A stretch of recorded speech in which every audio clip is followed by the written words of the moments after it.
Hi everybody, it's Carrie and I am an environmental science teacher with School Aid, and that means that I teach kids all about different things in the environment, but my very most favorite thing to talk about is pollinators.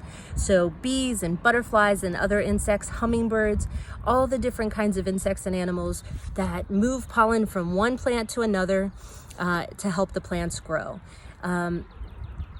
In my garden, I do a few things to try to help attract and protect pollinators, and I wanted to share a couple of those things that you can do at your own house.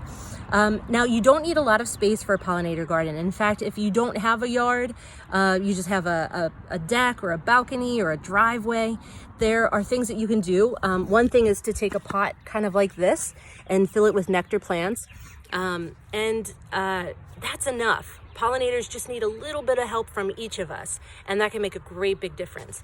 But let me show you what I do. One great thing is a water dish.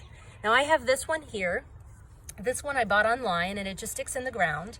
It's a little flower design, and then it has some, I use some of these little stones that left over from an art project. So what I did was I stuck those in there, and then I put some water in here. And I put just enough water so that the pollinators can land on the stones without getting their feet or bodies wet, and then they can sip the water. And this is great for hot sunny days or days when it hasn't rained for a while. They can get a sip. Here's another one that I did. This is a bottom of a pot, of a flower pot, and I just decorated it a little bit with some flowers. These are rocks that my kids found in the woods or on hikes, and I just dumped those in there and filled that up with water as well. In the summer, or when you start seeing butterflies, some of the butterflies like a little bit of sand in their water too. So if you have a handful of sand from a sandbox, that's great too. But this is a great way to support the pollinators in your yard. Another thing you can do is plant a variety of nectar plants that bloom at different times of the year. Native is always great if you can do a native plant. One of my very favorite plants that I have in my garden is called an Aromatic Aster, and I'm going to show you what this looks like right now.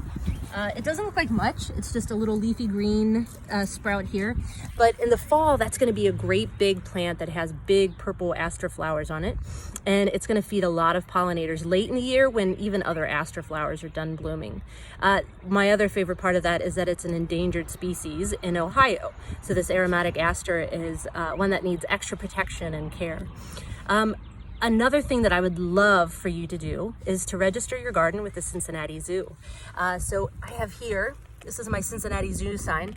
If you go to the Cincinnati Zoo's Pollen Nation, you'll find on their website that you can register, you can list the plants that you have in your garden and register it as a pollen garden. And that's a really great thing to do because it's helping track all the different pollen stations in the city. I also have a sign back there that you'll see that's a Monarch Way Station sign, and I did that through monarchwatch.org. And in order to do both of these, you need to have nectar plants in your garden as well as some host plants. A host plant is a plant where, particularly a butterfly, in this case for monarchs, the monarch butterfly will lay their eggs on milkweed, and then the caterpillars will eat the milkweed leaves, and then they continue the cycle until they're a butterfly. So I encourage you to get some milkweed for your yard. Look up other host plants for other kinds of species of pollinators, and put a little water dish out in your garden. I hope you'll send School Aid a message with a picture of your dish, your water dish in your garden. And thanks for watching, and let's take good care of our pollinators. Bye.